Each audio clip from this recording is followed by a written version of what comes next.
controlling the masses.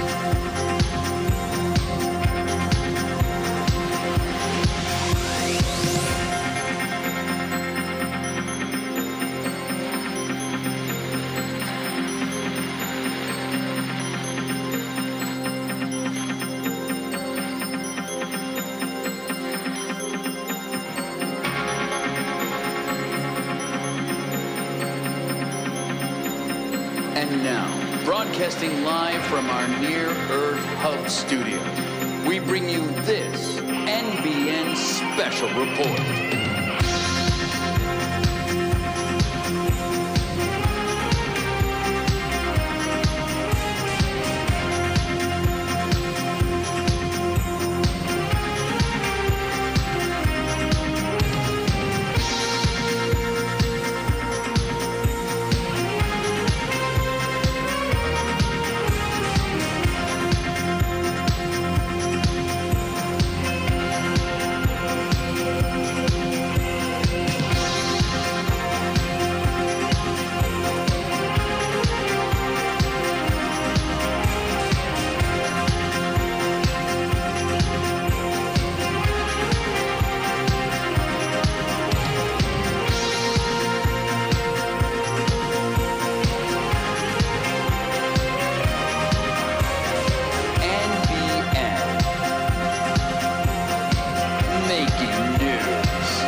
All right. Hello, everyone. It is episode 14 of Measured Response.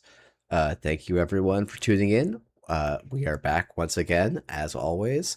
My name is Jeff, also known as Ysengrin, and I'm joined by Safer, coming in hot, sitting down not 30 seconds ago to get on the mic. Say hi, Safer. What up, what up? It's your boy. Hi, Safer. You're at a board game conference convention-y thing, right? If I'm remembering. You are correct. I am at Origins Game Fair in Columbus, Ohio. Fantastic. Working/helping out with the Pink Talk. My game Super Chonk is coming out with them on Kickstarter. I found out today, September 29th. So we're putting out the good word. Fantastic. Great. And we'll look forward to that. I'm sure we will be plugging that again.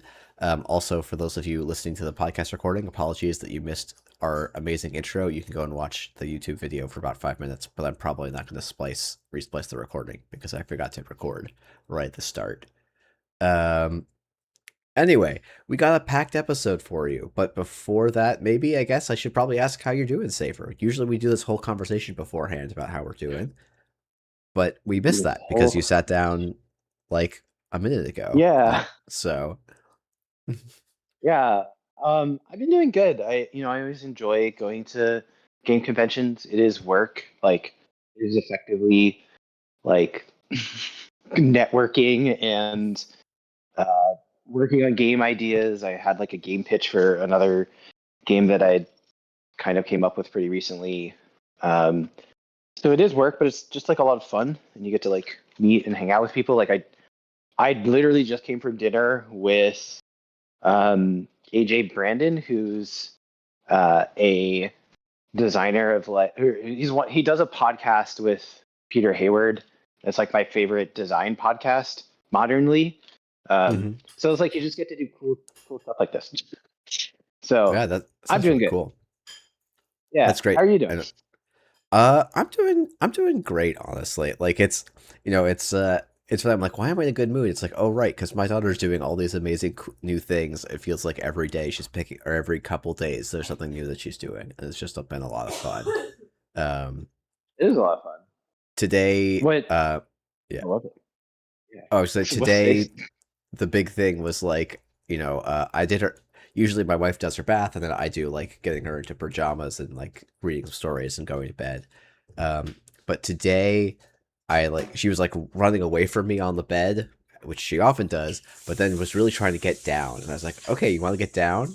Do you want to just like walk to your bedroom? And she didn't really say anything, but just started walking across the entire house to her bed, holding my wife's hand. And it was just, and it's like the first time she's done that. It was just very, very cute.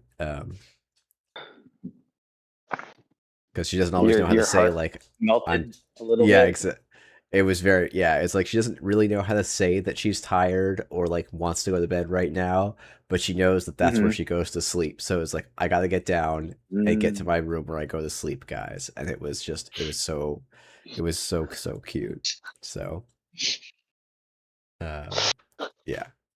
But anyway, we're here for other things. Also, actually, I should say the other reason I think I'm in a good mood is I had a lot of fun doing the replay review last week. I think we talked. So I think we're going to make that a regular feature. So the plan is for next week to also go and do some replay reviews. We got feedback that generally people liked it.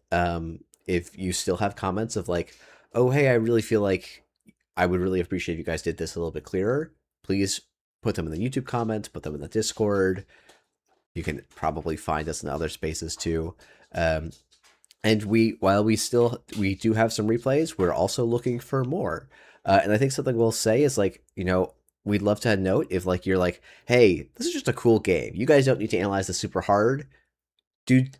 But I'd love to like show off this really funny and wild game. Or, hey, I'm new to the game. Don't worry about analyzing every click. Just give me like the macro strategy and let's talk about it from that level.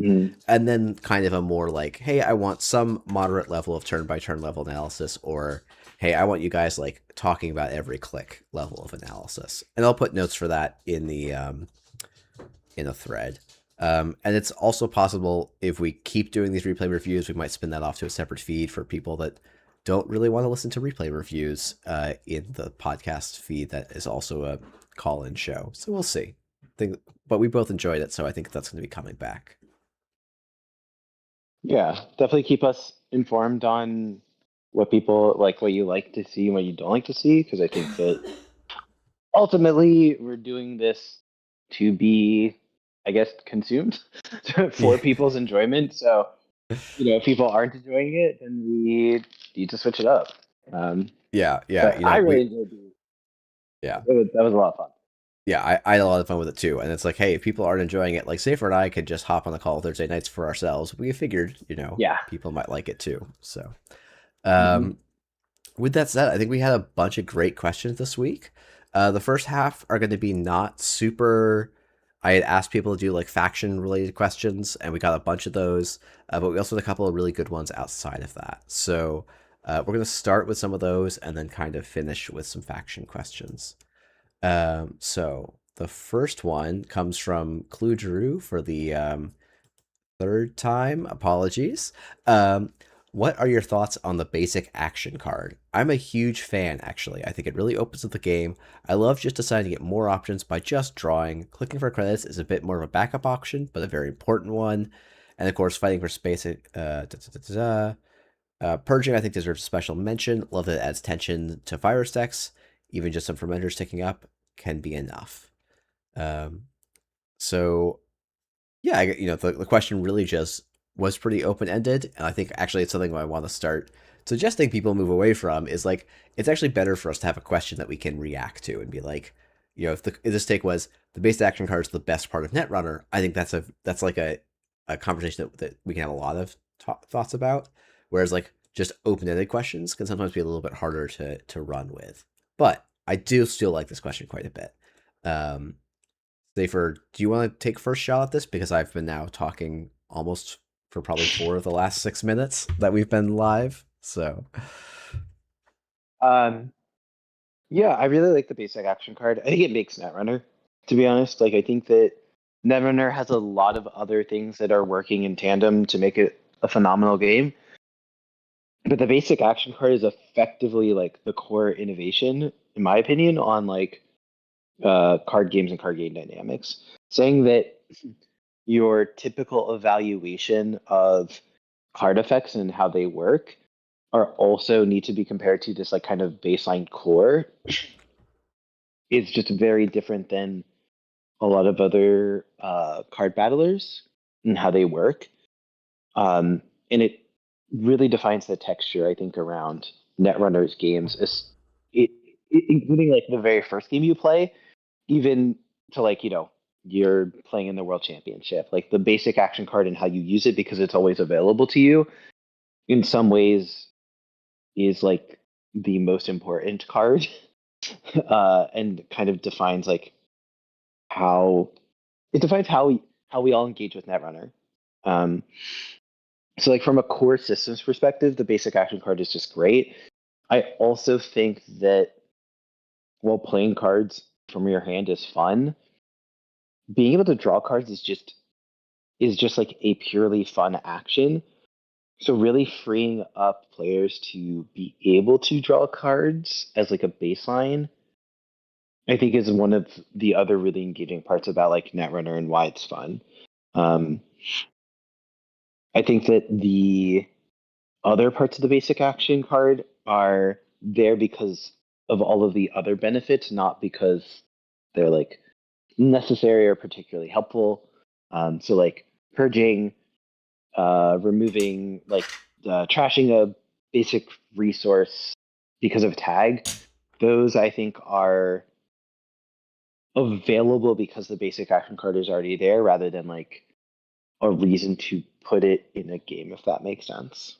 hmm yeah, yeah, I do think the click to draw to me, it's like the basic action card is like click to draw and click to run are like the coolest elements, and then like Hmm. click to play a card. I think, I guess, yeah. The thing I was kind of thinking about also is like I think one of the really cool things about basic action cards, the basic action card, and like the clicks to me, like the click system and the basic action card, like they don't work without the other. Um, Hmm. and I think one of the really interesting things about the basic action card and clicks in Netrunner is like it gives the whole game a different pace and scaling than almost any other like head to head card battler out there. Where a lot of them, almost all of them, will have like, okay, my turn 1 is usually pretty simple, and then my turn 5 is I'm going to be able to do something that's approximately, right, 5 times as powerful for some given of value of 5 times, right? And let's Mhm. just like ramp up through the game.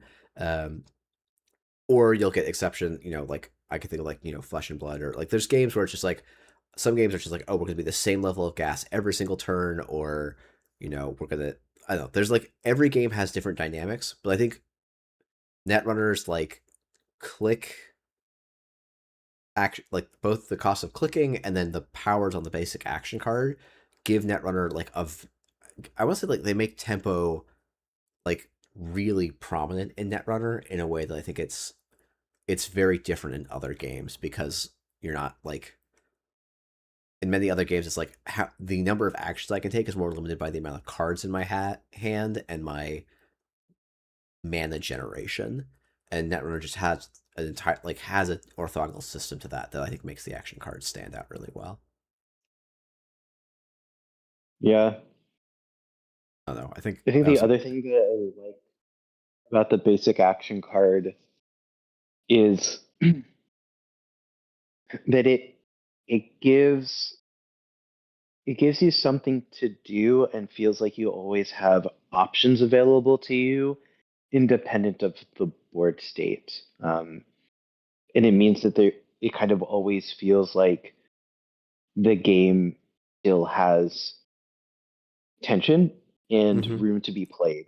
It's not like Magic where, okay, I have like 2 cards in hand, you have 7 cards in hand, we both know this game is done, but technically we're going to keep sitting here and drawing a single card every single turn and to see what happens. Like many of like I think of Netrunner when I, you know, was playing it a lot in like 2014 to 2016 and how the basic action card at that time felt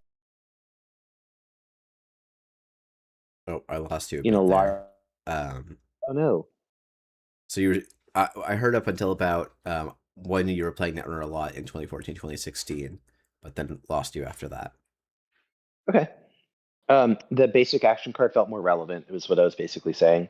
Mm-hmm. And I also felt like there was always tension mounting throughout the game. And I think that's in part because the basic action card is there. Uh,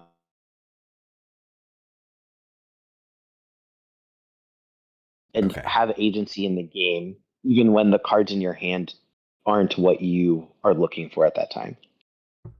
Yeah, you are breaking up just a touch, but I think we got most of that one.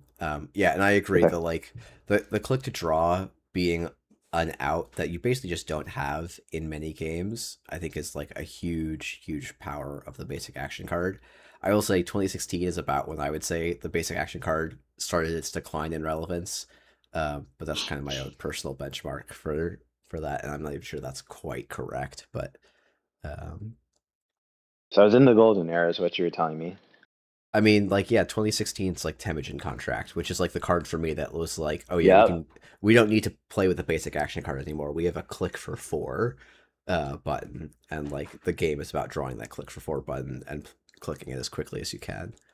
Um, Well, we do need the basic action card because we need to click to draw to find our thing that then makes the basic action useful. well, see, if you were a good player, unlike me, you were playing Andromeda then, so you just didn't have to actually click to draw it to find it. Um, Right. but anyway, um, yeah, let's move on to our next question, and I'm gonna try and get my audio set up correctly again, while you vamp for me for just a moment, but hopefully not too long. Oop, Sure. let's see. So, for those of you that may not know, I was working on a card game, an asymmetric card game before I joined NSG and before the pandemic, even. And it also had a basic action card associated with it. So that's how much I enjoy basic action cards because I think that there's, I just think that that core tension of do you want to draw a card or play a card is actually really good. And then it gives you more opportunities for specific action tie-ins since you already have that basic action card and list of actions kind of available. Not to mention, it's commonplace in a lot of board games, anyways, to have like, hey, here's a list of actions that you can take. Um, just so happens that the list of actions in Netrunner are actually really kind of like straightforward, Hmm. and not actually particularly complex. So it's actually really easy for us to like keep them in our head. Um, Yeah. One day, actually, well, this is a whole tangent. One day we'll have to talk about. I don't know if you've played any World Breakers, which like has the basic action oh covered, yeah, but feels very, very different to me. But that is like a conversation for a whole different time. And I think I have the audio clip ready to go. So this comes excellent. courtesy of Galahar. Hello, Jeff and Safer, this is Galahar. My question is, why are players so obsessed with correctness? When we are talking about simple decisions like turn ordering, there are obvious correct and incorrect choices, but as soon as it gets more subtle, it's often impossible to tell. So when I hear someone saying this is correct, I only hear how confident they are in their own opinion. They are not actually saying anything about the game. So as a commentator, this is the least interesting thing that can be said about a play. They could have said that it is bold or slow or aggressive or just be humble enough to only say that it's a good play. When they pretend to have a perfect understanding of the game state and all the possible outcomes, they are also discouraging the audience to challenge their own opinion, which actively promotes group thinking, which is the worst. Thanks for listening to me.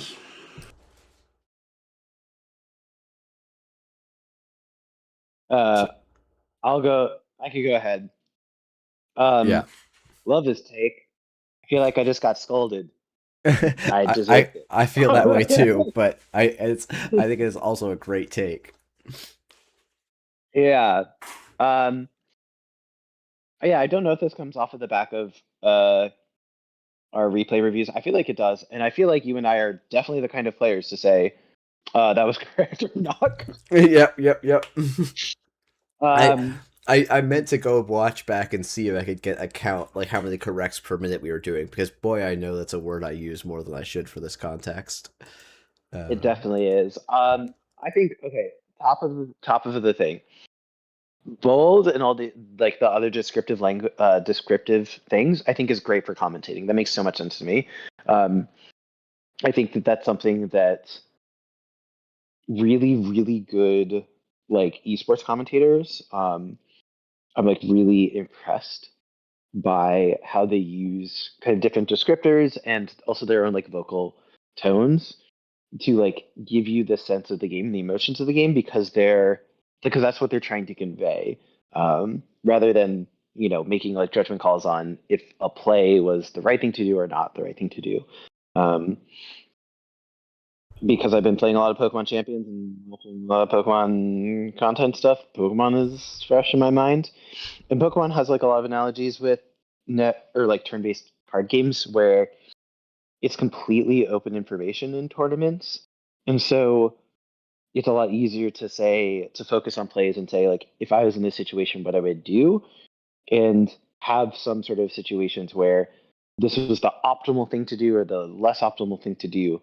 And I think that it's a kind of same thing where you could run into a trap of calling plays correct. So I think my takeaway from this is I should think about the language that I use and not be lazy with the language that I'm using, especially when we're doing these replay reviews, because I do want to put the energy out into the world that I want to see, if that makes sense. Um, and I'm pretty comfortable using very like shorthand knowledge or very shorthand language when talking in like with friends and like closed groups where we kind of know what we're talking about. This is not the way of phrasing it. no, no, but like You well, I and I want to know like, when yeah, we say like, correct, but the yeah, yeah. There's a version of like, um, there's a way that like I probably when I well, I can't say I always like there are those things incorrect where it's like, oh yeah, it was correct to if you're going to install draw, it is strictly correct to first draw and then do your three installs, right? Like that's like probably the best case we can make, um, yeah, for like and I think that was called out. But it's like once we start saying, "Oh, this run was correct," I totally agree that like Yep. once you start having this unknown, like it is actually judgment call, and we could say this is a run I agree with. I think this run's achieving goals, and like I think that it's a great call out both of us, and but I know it's the language of the network community. I think the Pokemon VGC community use a lot of like optimal turns or something like that. Yes, they do. And Yeah. it's like I think it's actually one of the things that I think is interesting about the VGC, the video game scene in Pokemon, is like um, because it's a you know it is a community that is at least one, probably two orders of magnitude, so 10 to 100 times larger than Netrunner is.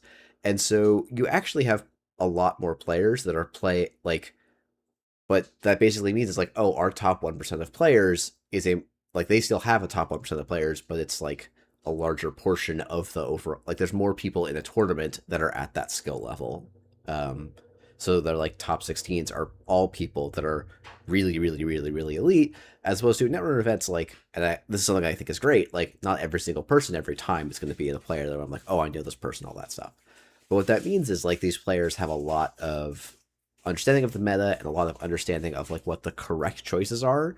And so there's a lot of trying to read your opponent and make plays based on that. And I think Netrunner doesn't have at least at the moment, doesn't have the maturity of meta knowledge and like high amounts of grinding that you kind of have to be top at VGC to be making these like reads on stuff.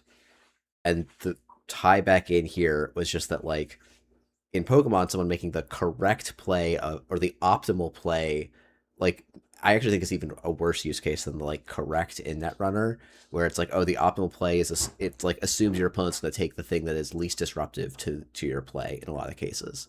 So this is like a very weird roundabout way of saying I agree, and I do think using more other language, descriptive language is good. I think I always have a little bit of funny reaction to being say like, oh, we should call a play bold, when it's like when I hear a commentator saying a play is bold, there's a lot of the time I think they're trying to say this play is bad, but politely. Um, but maybe that's just my particular read on bold and how it gets said in the Netrunner space. Um, Yeah, I think it depends on what you're trying to convey. Like I think bold should in when it's used, the way in which I would want to use bold would be when you have a play with uncertainty and you've chosen to take an aggressive line, right, yeah, or an aggressive stance.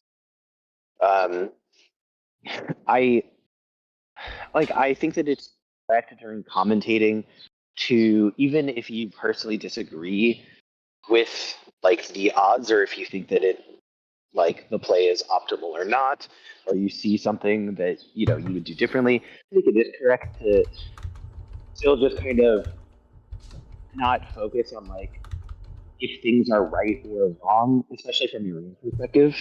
I think it's really easy for us as players to like think about it in that way. hmm Um, I think it's really important for like as a commentator to one say the exact game state, but then also give the feelings and the emotions, because the purpose is not to judge the players, it's to convey information and convey emotions, right? Whereas like the replay review, the entire point was to analyze the game. So I think it's a lot yeah. easier for us to like look at things and be like, no, this is the language they were using because we are specifically coming out of this from like a lens of trying to optimize the win rate of this one position. You know? Yeah. I actually think this leads really well into a question from Corporations Rule, which is, a for people that want to do network content, they really they really enjoyed our replay reviews, but also was like a big fan of it being audio focused. So I would encourage people out there that want to make network review content, try and think about audio only listeners. It's a thing that pays dividends. But the actual question, beyond just Same. being very glowing to Safer and I, is actually, um, what do you value or appreciate most in streaming slash commentary? And I think actually that something that you said, Safer, is like to me the ability to deliver and create an emotional scene and stakes in a game, it is a very, very, like, it is a hard skill, but when someone does it really well, it elevates the experience of watching to a huge degree. Um, Yep. it is like it's honestly probably the reason I still watch League of Legends competitive play is like I don't care that much about the game anymore, but like they have a bunch of really people who are really good at in exciting moments getting you hyped up or in quiet moments building the tension of like to what things are going to be. And I think that's like it is a I think there's a whole bunch of reasons that I think that like I don't listen to a ton of Netrunner streamer commentary, but I actually think one of the things that I miss the most is people building these emotional stakes and you know building like talking about the tension that exists in the game in that fashion. Yeah. But also, I should say that's not meant to as a call out to people. Like I haven't listened to Netrunner commentary most in quite a while, so there if there are people that are really good at doing that in the scene, my apologies. This is really not meant as a call out. So, uh, yeah. I mean, I think Andre is actually pretty good at doing it personally. Uh, yeah, I have a I have a really big appreciation for a lot of the highest level esports commentators because their entire job is to make it make you not notice that they're doing their job well, you know? Like they are making a product that is easier, makes it easier for you to watch and like it is entertaining and you can really tell when someone is not great at it. Actually, not great is even not even appropriate. You can tell when someone is good at commentating, but that they're overly focused on. They're actually trying to make things too hypey in the moment. They're sticking to the book too much, and they're not improving enough. They're not actually like their energy level isn't matching the stakes of the game that they're casting, right? Those are all things that I think that come through in kind of those broadcasts, and I really, really appreciate it when commentators, yes, they convey the stakes, but they also give me a really good. They give me an appropriate level of analysis for where games are. They find ways of weaving in the stakes, the player stories, the overall like tournament bracket, and then also are able to deliver on like the emotional things and keep up with the play. There's just like so much going on, and it's such a hard job. I think like Yeah.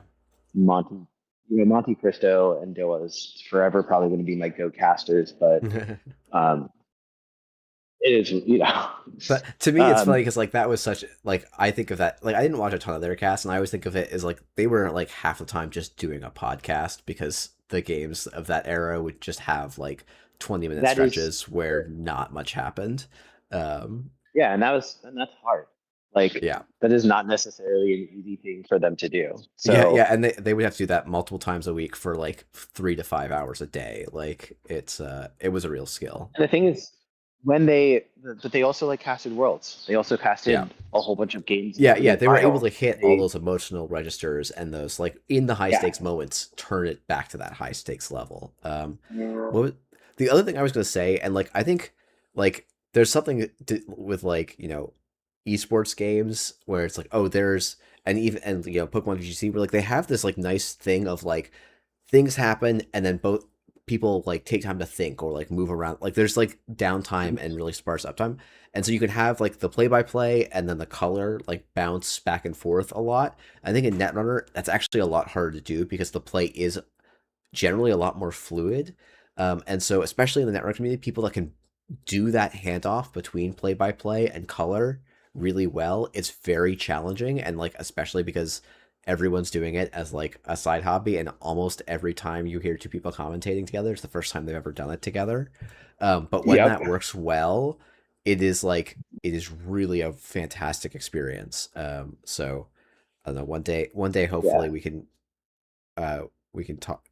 There'll be some ways for us to figure out how to make that easier for people to jump into because I think it's it makes it it really elevates streams when your commentary crew is great. It And does. it's a very very hard skill. So that's not meant as The, a dig on anyone. the last thing is I do want to just plus one, but like I've listened to things all the time while like cooking. It's like, yeah, I can look over the board state at the board state occasionally, but I'm so much more likely to consume, to like enjoy a Netrunner stream or like a tournament and like watch it if you are giving me basically like the audio play by play in a lot of ways, or like the big moments that like allow me to focus to follow along with the game. Um, I think it's interesting when you have a game like Netrunner. You can basically treat it almost like chess, where if you tell me the clicks, I can tell you what the board state looks like, but there's just a lot more information to parse and like hidden information to know. And so like I would love to see us in the community have more like click one, this, click two, this, click three, this, change over the turns. Okay, maybe we have some like um, color commentary going on, but like finding pockets when people like think about when people sit there and they go, I'm thinking, we're like, cool, let's talk about the strategy element. Yeah. Cool. All right. So we have spent about, I said, we had about half questions on factions, which was meant to be the theme for the week, and half not. I think we're halfway through the episode, so probably a good time to switch. I wrote down one order here, but I actually think I'm going to start. I think Wentagon asked a bunch of questions, but I thought this one was probably the most interesting one to start with, which is just how strong should color pie boundaries be? In other words, how large of an impact should they have on card design? Um, and I might just we should probably start with just defining color pie boundaries in case people don't know that term, because it is a very Magic the Gathering term that people have exported everywhere, even when it maybe doesn't apply. Though I think it does have clear application in Netrunner too. Um, I guess the definition I'm working with is color pie boundaries, at least in the Netrunner context, is saying like a faction, be it Shaper or HB or Jateki or whatever, should be able to do this thing well, and this other faction should not be able to do this thing or not be able to do it well. Um, uh, but but like, yeah, I think it's interesting because there's been a lot. I don't know. It's been a thing that's changed quite a bit. I think both FFG and NSG or FFG had the very clear, and you can Lucas Litzinger did a talk about the design of Color Pie and Netrunner. I think back in 2014 or something, and it was about core set plus Genesis, because I think they were designed at the same time. Um, and it's pretty interesting how even at the time of that talk, it was pretty clear that they had written down these pie, and then were like, oh, actually it was already not working and had to start changing. But I think I've talked enough here to give you a shot to come in now, Safer. So I think that just directly answering the question, I think that the how strong should we adhere to basically the strengths and weaknesses and specific unique nuances set aside for each faction is a middle ground. I think that it should be challenged every once in a while, and I think that it's really good to allow other factions to explore some particular spaces that are a little bit middling, but I think that you shouldn't just completely undermine a faction's identity and a faction's, I guess, core conceit. So I think that people are going to end up talking a lot about NBN in general when it comes to faction identities. And I think that over Netrunner's history, they've really come down to money matters. I think that that is actually the core conceit of like tags, and what tags end up being is you need to have extra money to deal with tags or else. And the or else is usually the game's over. Um, but you need to have extra tempo and extra economy to deal with tags or deal with traces.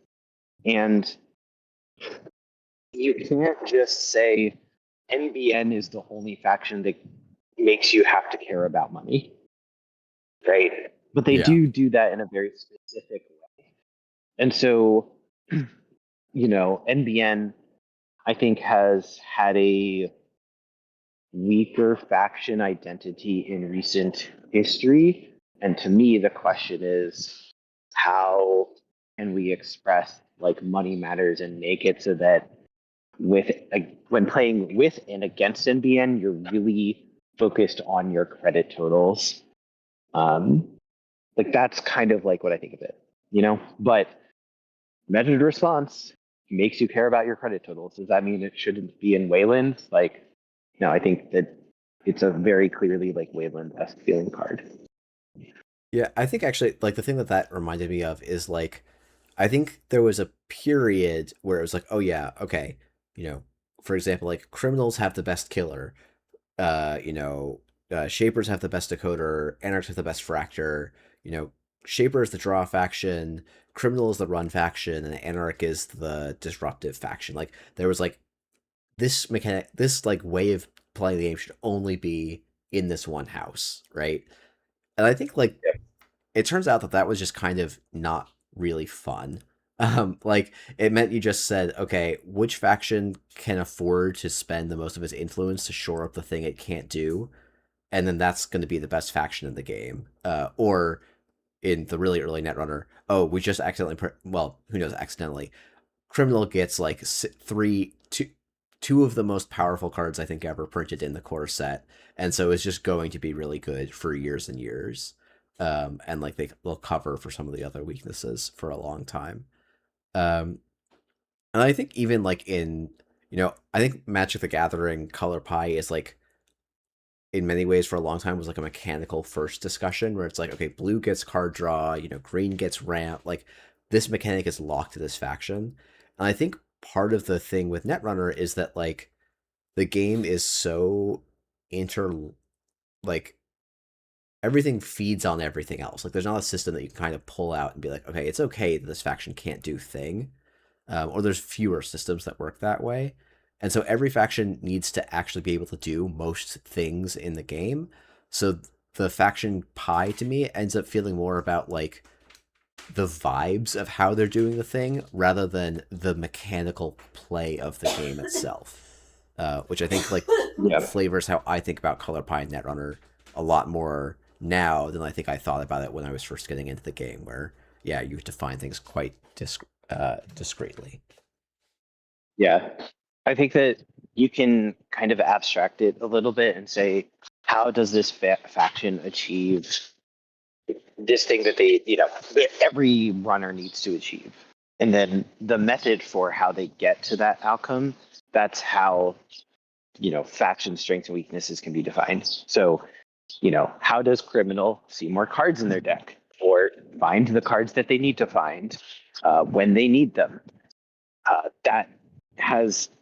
That happens frequently in draw, right? And that's how Shaper has managed to do it for a lot of history, although it also has tutoring.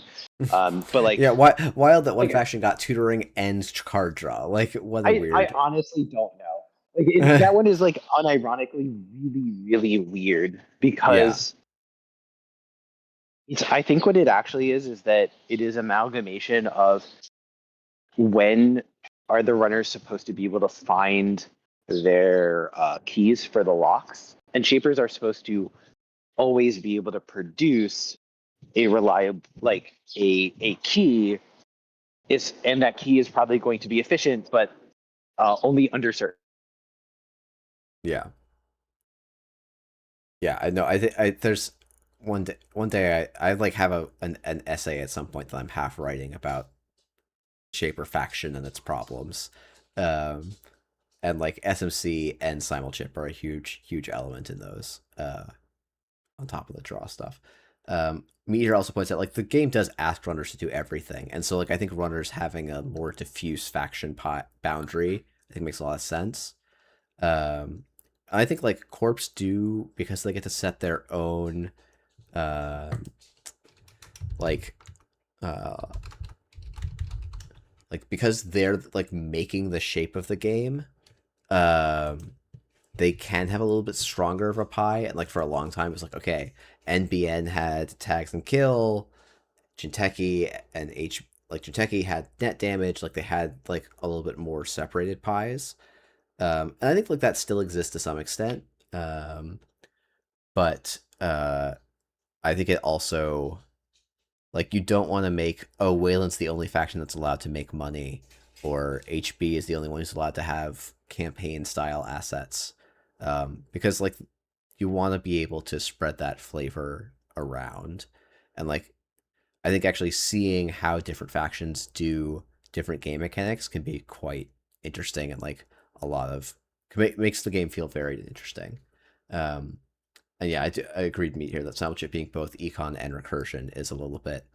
It's probably the thing that like most regret. So, okay, it looks like Safer is. I think I'm fine. Okay, cool. Not done. Yeah, I was like, done. Done could mean something very different in this context. No. That's just like straight up a bad autocorrect. It was supposed to be fine. To be fine. Rohit saying, I feel like having diffuse boundaries the way you describe outlining makes it very difficult to describe what a faction does. I think that's true. I don't think it being difficult means it's the wrong mental framework to start with, but I don't know, I'm curious.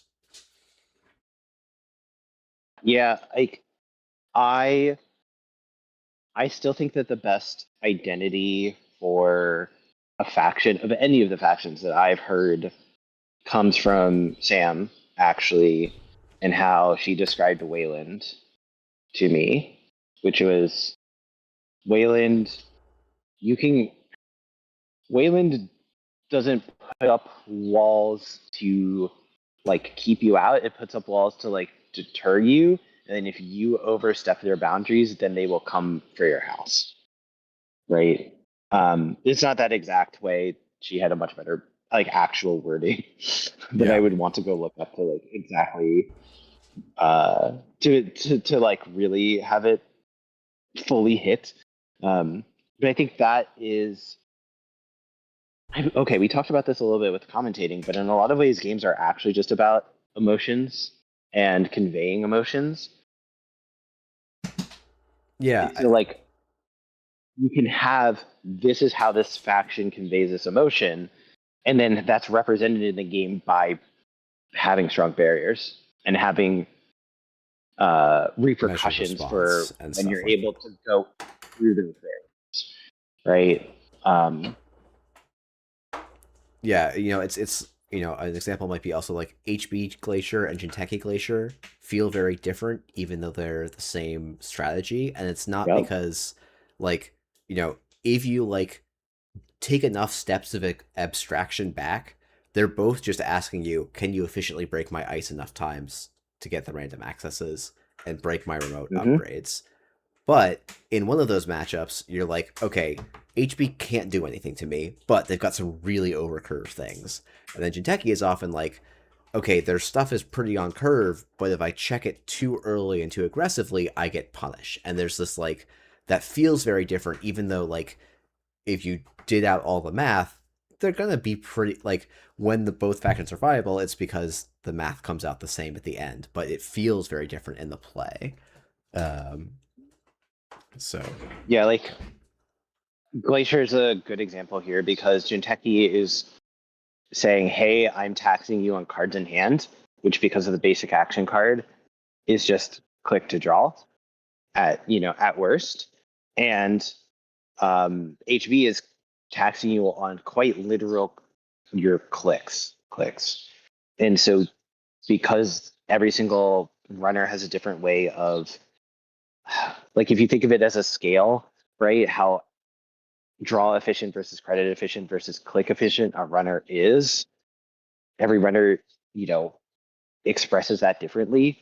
Okay, every single runner plays differently into these different ice suites, and you have to handle the ices in different ways, even if the ultimate goal is break for as cheaply as possible. Yeah. There's probably a whole like I think there's I think you could go through and probably one day people I know someone actually really asked us this question of like how do you guys define it? I think again, I'm probably more interested in people saying this is what my here's how I would define NBN, or here's how I would Yep. define Shaper, and like what do you guys what resonates with you guys, what doesn't resonate with you guys, things like that. Like those are the questions that I would love to hear in the future from people.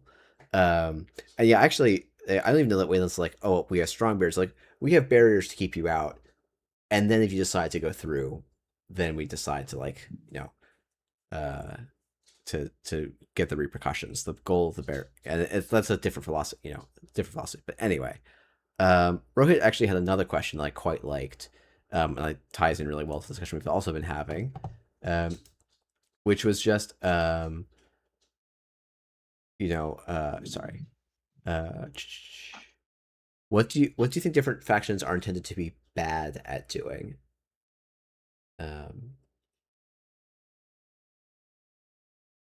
Because I think that I don't know. Ooh. In some ways, I think a lot of Netrunner factions have actually been almost more defined by what they're bad at than what they're good at in some ways. Mm-hmm. But that line has definitely blurred a little bit. Um, Yeah, and what it's are also anarchs bad at, Beth? that was going to be my one counterpoint. It's like I genuinely don't know what Anarchs are supposed to be bad at because I think their faction just gets the best cards pretty much all the time. Um, like they're supposed to be like in my mind, Anarch is supposed to be the like, oh, they do everything but at a cost. Like they can get money, but it comes with a downside. Or they can do X, but it comes with a downside. But it turns out that like those downsides just never actually exist. And so they just get to be good at everything. Um, Yeah, like I think of like Wild Side as like a card that did in fact actually have a downside. Um, and then they printed pancakes.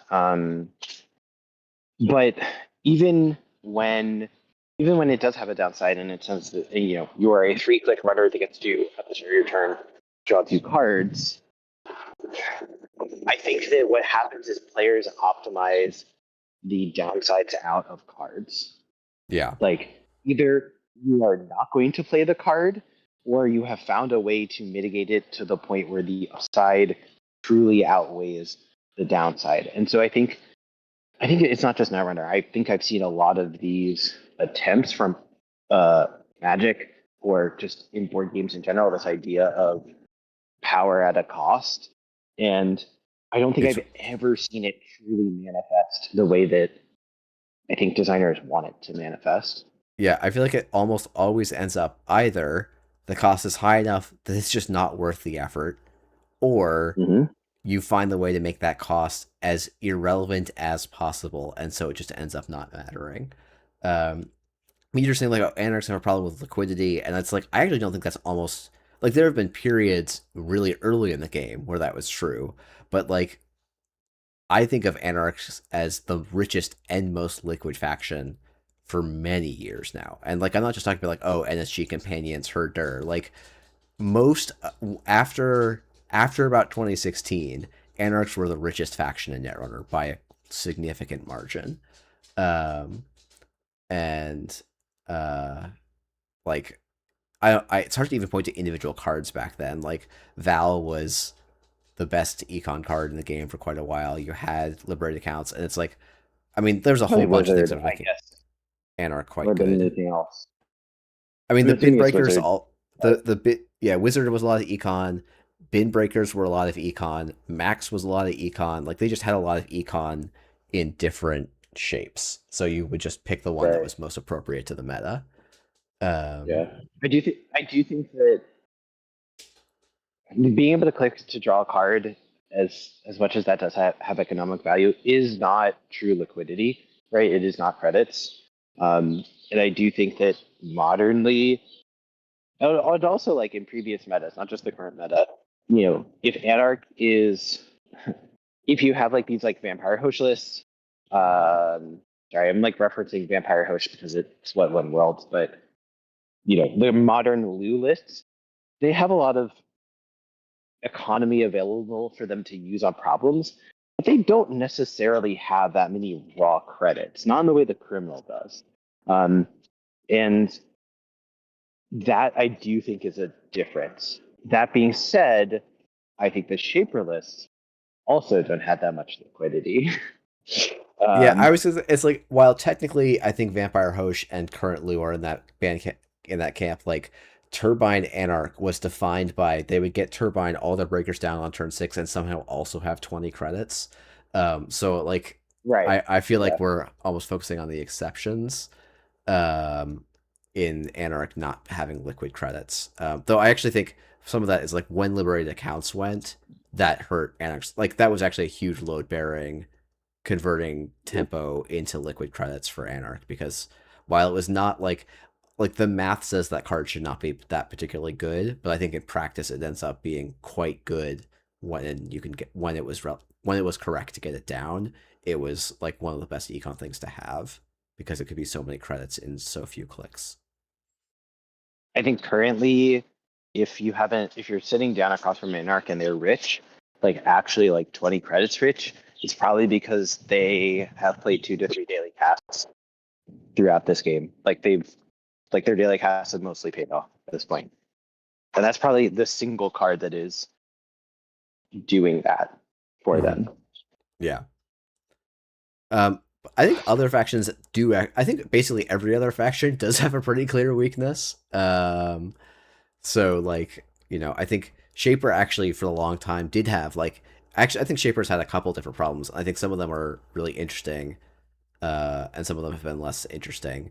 I think Shaper having low liquid credits has been like a defining thing for the faction in a lot of ways, which is kind of funny given that like Magnum Opus was in the core set, but like that card, the other one I would maybe think about is like for me for a long time, Pawn Shop Shaper was like a defining archetype, and that deck was like secretly it ran out of gas in a way that like basically no other runner decks did at the time, where like you had a finite number of things you could break in some versions of that deck, or like a finite number of credits you could generate, and so you had to like you would have a weakish early game and then you'd hit this huge mid game power spike, but then if you didn't win there, the game was over. And I thought that was a lot of fun.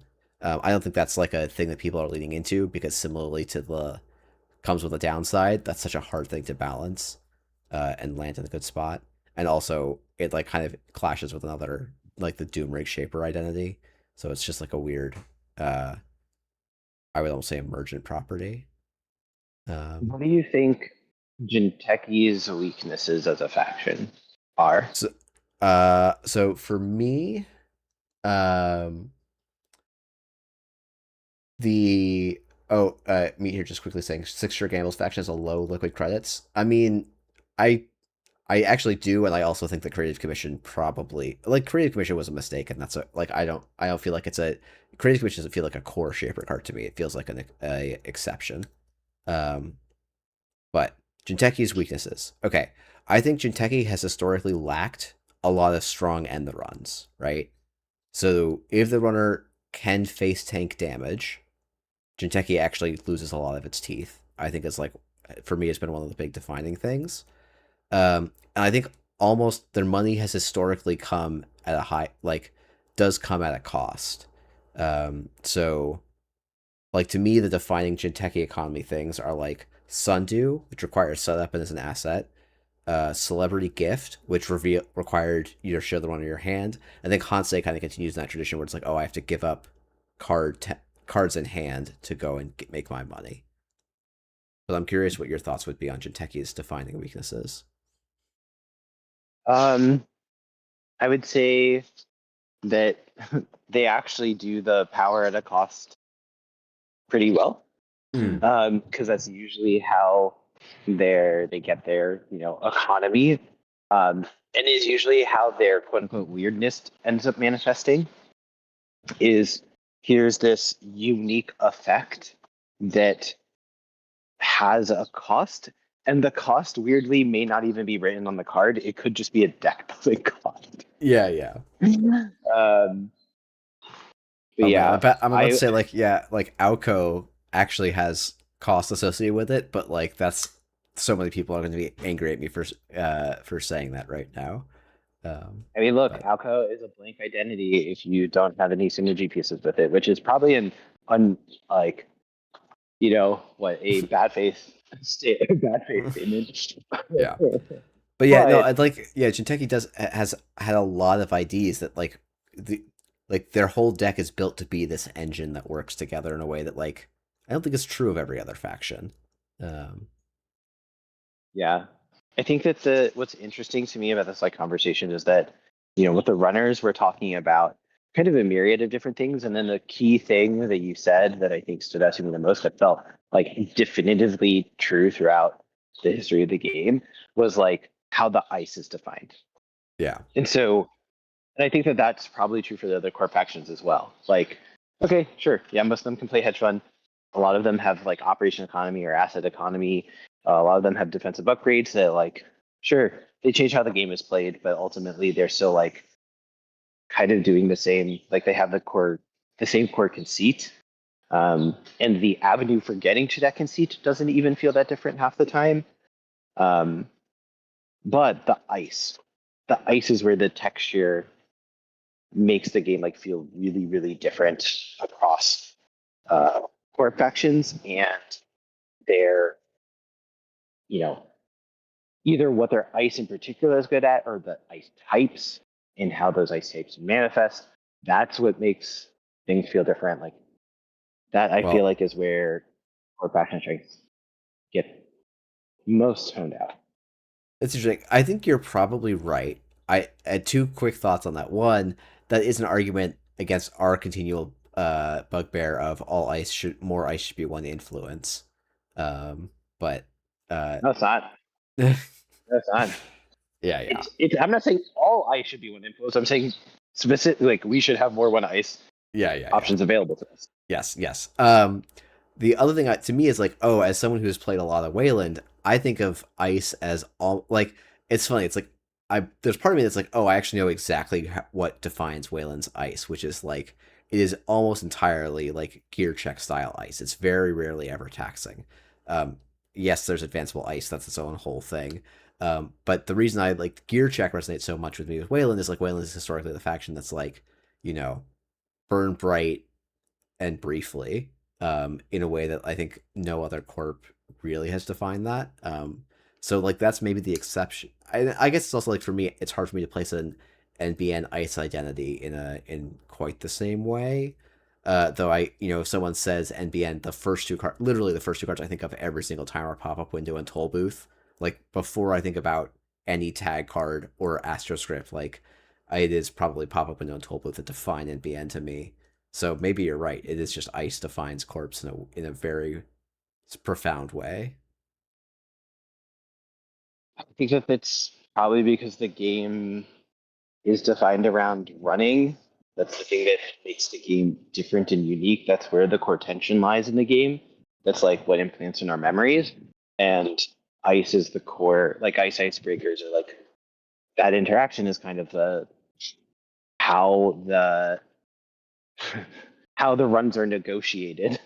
Yeah, but runners are not as defined by their breakers in part because you, corps need to have a lot more ice. Ice also breakers are also going to be much more flexible than ice. Like you can swap ice breakers for matchups more so than you can swap entire ice suites for response to ice breakers. I think. You're calling That out is turnpike, true. But which we is do another one. also have like the runner factions are defined in a lot of ways by how they choose to deal with ice, or what their Mhm. strengths and weaknesses are by ice. So for example, it's not their breakers, but you know Oh, I lost you for a second. But yeah, I if I could make a guess, right? Like having ice destruction versus derez versus highly efficient breakers was another part of the faction identity for runners.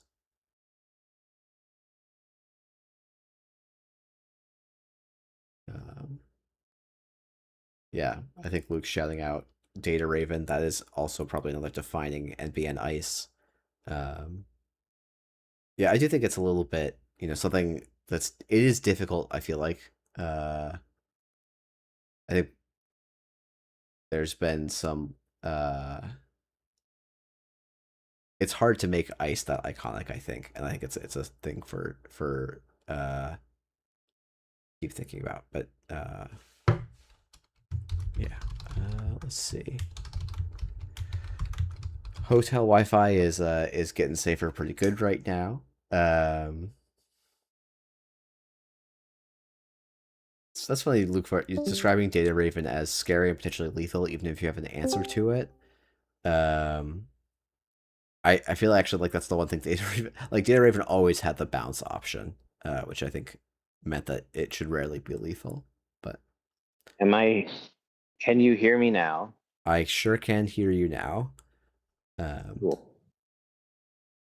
Yeah, we lost you pretty much right. You're starting to talk about runners dealing with ice beyond just the icebreaker, and so I sort of, if I had to make a guess, you were going at Anarchs had ice destruction, Crims had D-res, Yep. and then Shaper had the Yep. efficient late game rig kind of pattern for a while. You were really close. Also, I could hear you the entire time, which is the weirdest sensation. I'm like, yeah, exactly.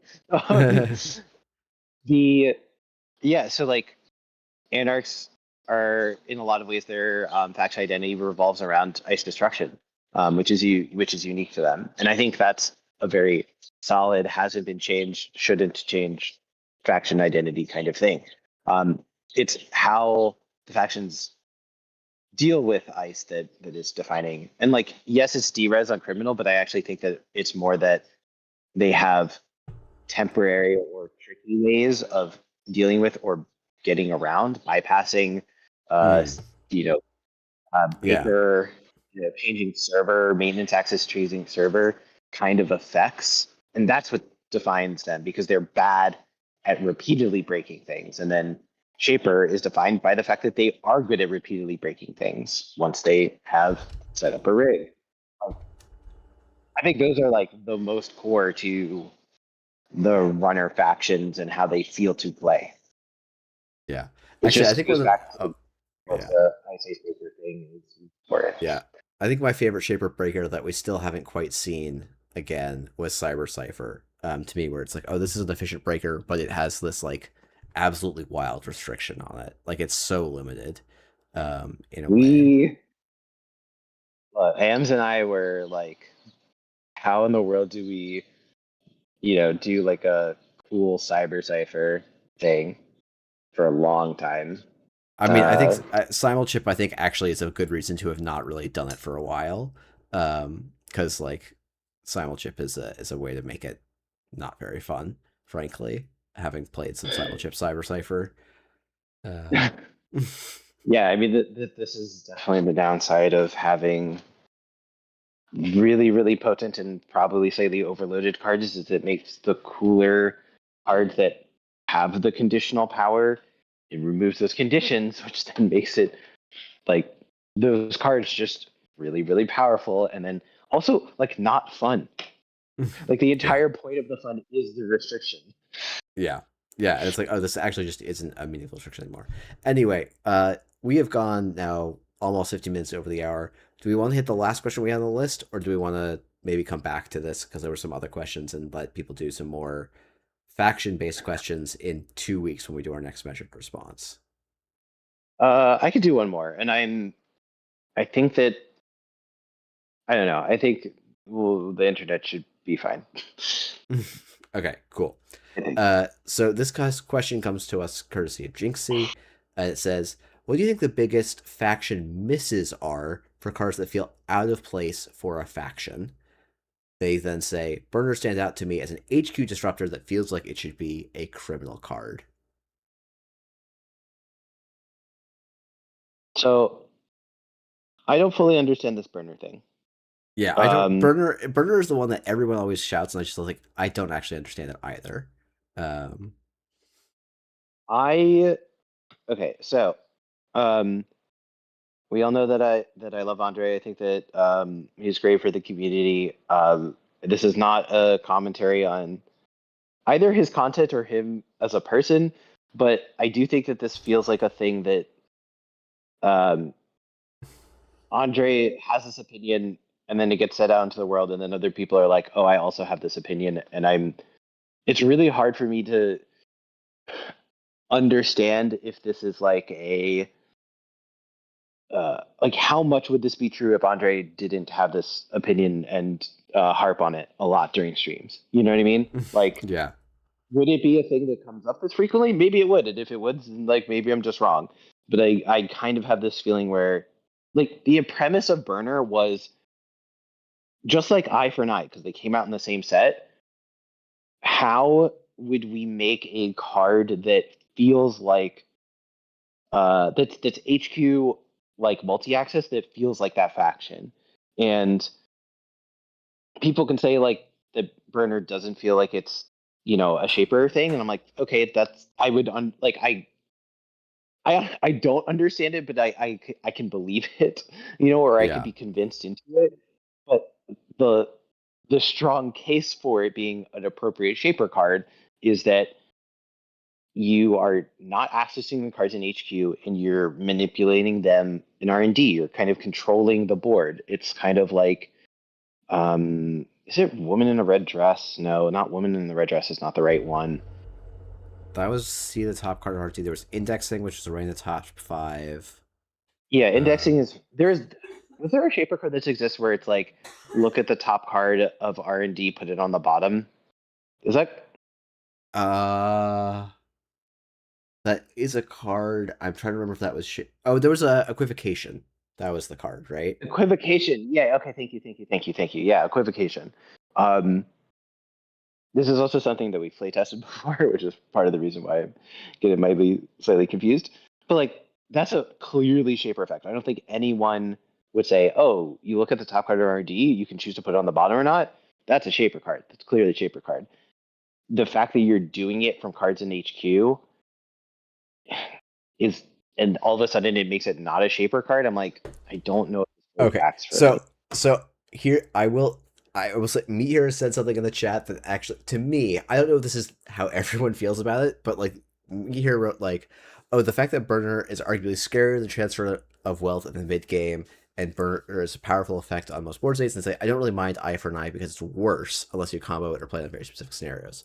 So it almost feels like to me people are saying like, oh, Burner feels like a criminal card because it is an impactful HQ run event, and that's not Right. supposed. And like So I it's like, both why can't other factions have impactful HQ run events? Like, what are yeah it's like? Oh, I it's an impactful HQ run event. It has to be in criminal, and it's the only faction it is allowed in. yeah, and it's like not to call people out in chat like if that is how people feel about it in chat, that is a valid feeling, right? It's one that I think is it's not one that resonates with me, but it's totally fair to say yeah like it's like oh if Burger cost 2 or 3 credits would people Yes, feel like it's more of a shaper card? Yes, and it's like exactly. that's like I don't think you're wrong to feel that's wrong to feel that way. It's just a interesting thing to think about psychologically, where it's like the fact that the card is good is almost the thing that's tripping people up, not that the card, not any of the like other text of the card. Um, me Right, here. Okay, but and hear me out. You does printed Rotary. Look, neither Safer or I will defend Rotary in any sense, and we didn't I talk about it also in this, but we will come back to I'm Rotary just another gonna time. I'm nah. I gotta talk about Rotary real quick because I mean, need to make sure that people understand that I was not present for the end of like Vantage Point in entirety. I was working on a different set. Like that's what had my attention.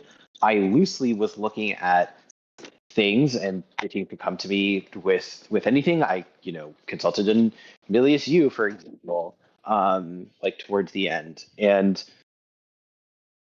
there were cards like because I was also did some QAing and like templating.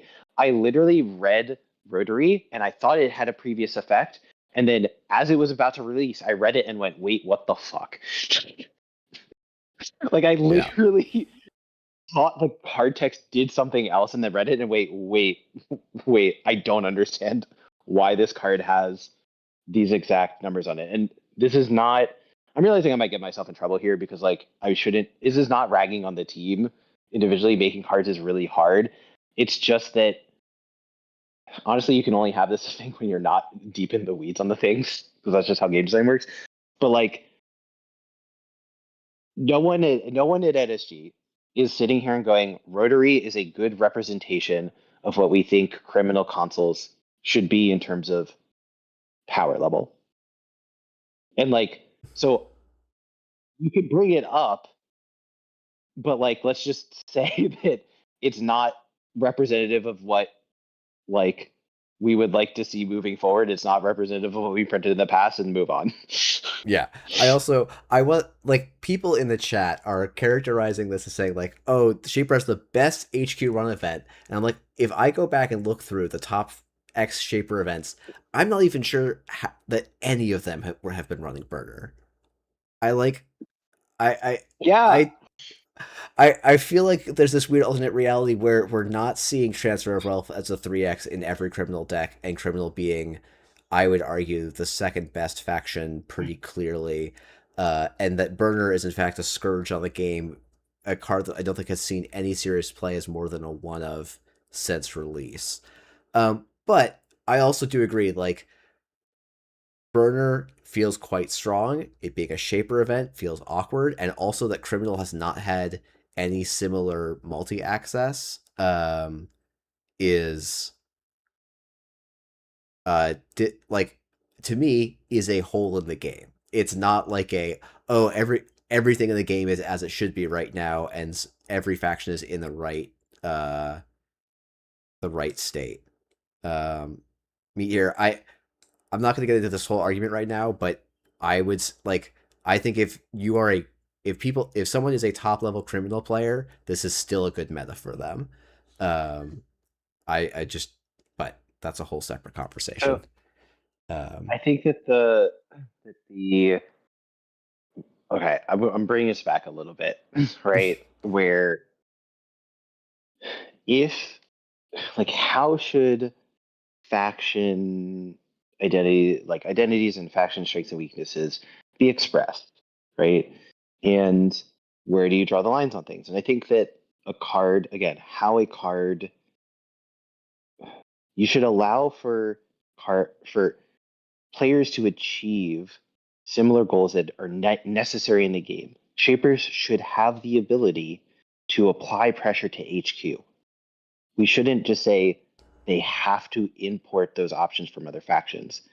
Now, what I think people are saying here is that Shapers historically have been weaker, like their options in faction have been weaker options than what they could import from other factions.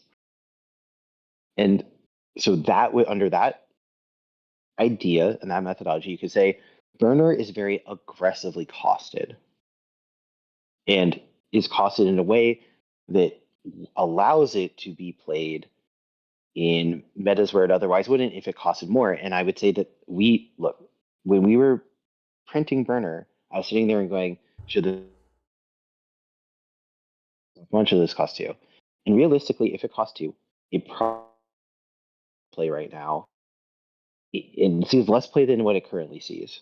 Eye for eye, I wish costed a little bit less that it saw more play than what it sees right now. Like, it is okay for other factions to be able to apply pressure within their own card pool as long as they're expressing it and doing their own way. And realistically, Transfer of Wealth is a much stronger card than Burner is. And you regularly, if your deck has the influence available, would consider spending 4 influence per copy of Transfer. Whereas I am literally never ever thinking about spending 3 influence for Burner in any other faction. So you could say Burner's a stronger card. I just don't agree with that statement, but also it's not, I wouldn't even call it an inappropriate power level for Shaper HQ pressure based off of the amount of play that it's seeing. Based off of like what I intended for that card, I would call what is happening right now kind of I would call that a success case. I wouldn't Yeah. hate for it to be 2. I don't think we would be in a fail case if that happened, but like it's not like Burner is ruining the meta. Burner has been showing up in some ways to combat like like combos, and that it's not doing that. Like it's doing that job okay, but it still doesn't like it's not like you Burner them and then you automatically win that matchup. So I just I need a lot more convincing on Burner as a scourge of the meta and breaks faction color pie strictly because of numbers. Yeah. I completely agree. Like it's like, and this is also like, both of us have spent a ton of time like thinking about and justifying a lot of these cards. So we have a different emotional like experience of these cards than people that get them as a thing. Like every time we're thinking about these cards, we're also thinking about, you know, 6 months to a year of work in a big context of things, and not just as like a play piece that is our first exposure to a thing. And so things have a very different vibe. And so yeah, I don't know. There's going out like I don't know that there's a ton of uh cards that feel like they're super out of faction. I do think compilation is probably a card to me that like it doesn't feel very criminal, and like sometimes it's okay to print like there's a question we didn't do this week about like printing cards out of the faction that's going to see the most play in, and that's like a part of the game. But I think that works best when they still vibe with the faction they're in, and compilation does feel like a bit of a miss there to me. Um, I don't know that there's another card. Like I just tried to take a quick look at Vantage Point. There's not like a ton of maybe Hype Machine is the other card to me that doesn't really feel like an NBN card. But like most cards to me like feel like they're in their faction, even if they're doing something that is not like the faction's like headline piece, I guess. Um, but yeah, I don't know if you disagree with us. We will be doing next week is replay reviews, so submit your replay reviews. The week following is going to be our next metric response. So if you have questions about or thoughts on cards and want to tell us why we're wrong about Burner or wrong about compilation or I don't know wrong about Baz, uh, you know, come and hit us there. Hit us with your questions and say like, I really feel like this card doesn't belong in this faction. I think that's an interesting conversation to have. Or me here has a question about the state of criminal. I think it's, and we've had some people talk about the state of NBN. If you have questions about those factions, I think those would be interesting topics of discussion. But next week, replay reviews, I'll put some guidelines for that in, and I'll also put up a thread for the next proper measured response episode where people can submit their takes. Thank you everyone for submitting stuff. Safer, I realize we lost you for a bit. Do you have final thoughts before I do the final closeout? Nope. Cool. Nothing. All right. Well, thank you everyone for listening. Thanks Safer for making it out and actively troubleshooting your internet as we're live. And see you all next week for some replay reviews. Bye. Bye, Jeff.